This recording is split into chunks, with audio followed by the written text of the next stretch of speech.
Bonjour tout le monde, donc dans cette vidéo je vais vous faire voir la soupe de régime que je me fais le soir. Elle tient très bien au corps et elle est sans féculents.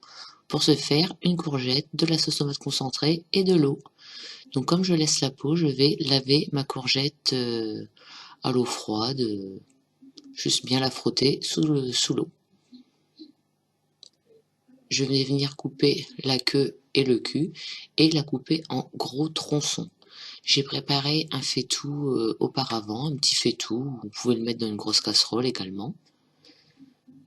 Et je vais venir recouper ces tronçons en 4, grossièrement, très grossièrement, je l'avoue même.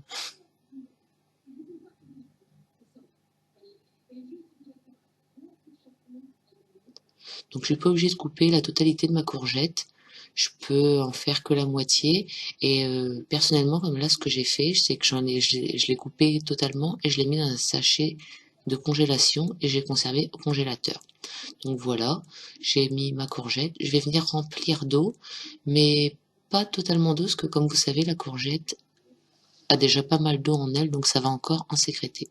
Donc je vais venir mettre ça sur le feu, et je vais venir faire cuire pendant facilement 3/4 d'heure, 1 heure, car il faut que le légume soit vraiment très très tendre. Plus le légume est tendre et plus il sera facile à mixer auparavant. Donc maintenant je vais venir mettre la totalité de ma boîte de sauce tomate concentrée. Je n'ai pas retiré d'eau, j'en ai pas ajouté non plus.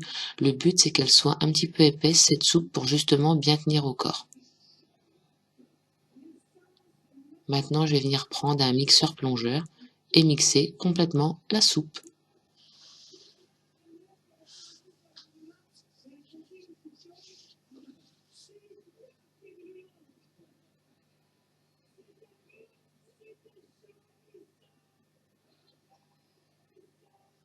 On n'hésite pas, on retourne dans tous les sens. Il faut vraiment qu'il n'y ait plus de morceaux et que le résultat soit assez fluide.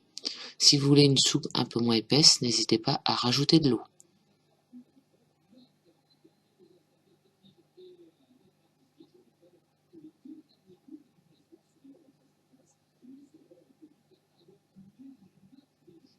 Donc voilà, maintenant on va venir mettre un petit peu d'assaisonnement. Donc personnellement, je mets du secret d'arôme, arôme du sud.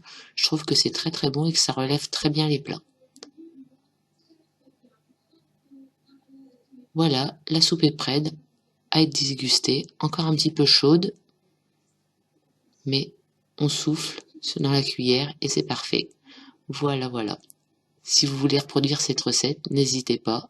En attendant, je vous dis à bientôt pour un nouveau tuto.